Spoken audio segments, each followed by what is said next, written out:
실패하지 않는 독서법. 독서를 하기 위해서 처음에는 의지가 필요합니다. 그 이후에는 의지가 없어도 읽게 됩니다.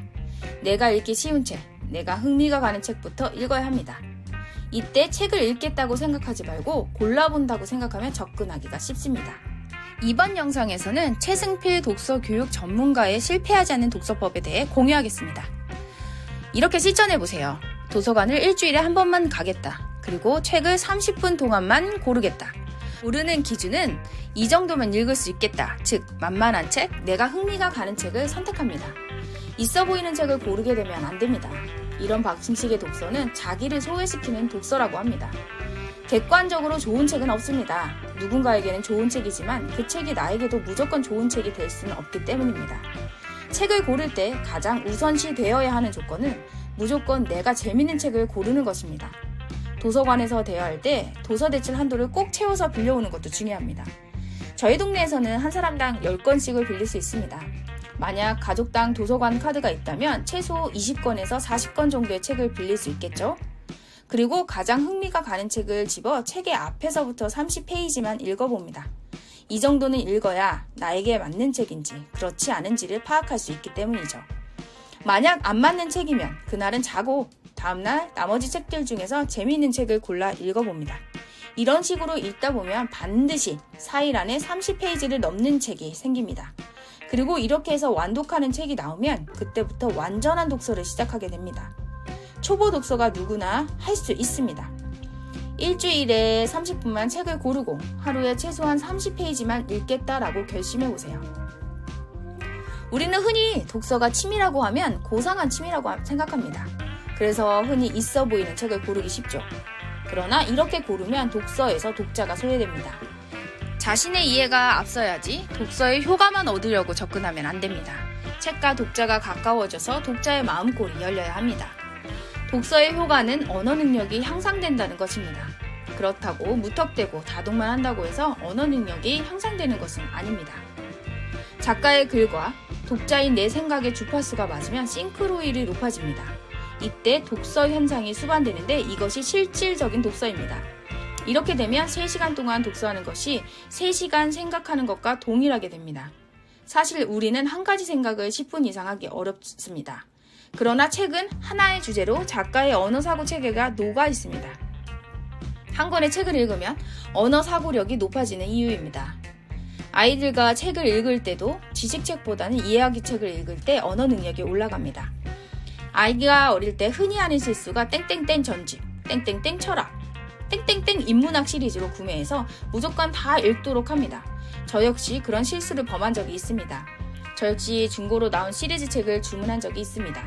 이사할 때마다 처분해야 하는 짐이 되었죠. 물론 아이가 읽은 것도 있지만 그 정도라면 도서관에서 부지런히 빌려 읽어도 충분했을 정도입니다. 어쨌든 책을 선택하고 읽는 것의 최우선 조건은 재미있는 책을 고르라는 것입니다. 그래야 한 권을 읽어도 효과가 나타납니다. 그리고 여기서 또 하나 중요한 것은 소리 내서 읽는 것, 정독하는 것입니다. 속독은 안 됩니다. 속독을 하게 되면 생각을 2배속, 3배속 하는 것과 마찬가지로 이 방식은 언어 능력 상승이 일어나지 않게 됩니다. 국어 능력 평가에서 70점을 맞는 학생이라면 언어 능력이 평균 이상이라고 할 수 있습니다. 그러나 50점 이하면 독해 능력이 상당히 떨어졌다고 볼 수 있습니다. 이럴 때 소설책 4권을 읽게 합니다. 만약 책 4권을 제대로 읽는다면 점수가 50점에서 70점, 74점 그 이상으로 올라가게 될 겁니다. 한 권을 읽을 때 제대로 읽고 쉽고 재미있는 책을 선택하십시오. 초등 동화에서 시작해 청소년 독서로 차근차근 읽어보세요. 그리고 독서를 할 때 나라면이라는 관점으로 읽어야 한다고 합니다. 내 수준, 나 자신의 상식으로 읽어 나가면서 완전히 이해해야 합니다. 이야기책을 읽다 보면 인물 중 어떤 인물이 말도 안 되게 착해 라는 생각이 들 때가 있습니다. 그럴 때 나는 안 그런데 도대체 저 인물은 왜 그러지? 라고 생각하면서 그 인물의 사고 체계를 이해하려고 노력하며 읽어보십시오. 작가의 사고를 내 사고로 충분히 이해하는 것과 일일이 짚어보는 것이 필요합니다. 이렇게 하면 책을 읽을 때 독서 능력이 향상됩니다. 나라면 관점이 중요합니다. 이 관점으로 책을 읽으면 그림책 한 권을 읽어도 완전히 달라집니다.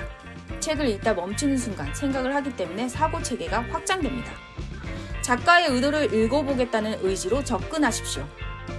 텍스트 너머에 있는 작가의 의도가 무엇인지 파악하는 것도 중요합니다. 작가는 무엇을 쓰든 그냥 쓰지 않습니다. 작가의 의도를 생각하며 책을 읽을 때 구조를 보게 되고 생각의 책에 골조를 익히게 됩니다. 이런 방식의 독서법은 다른 책을 읽을 때에도 쓸 수 있는 도구함을 갖게 되는 것과 마찬가지입니다.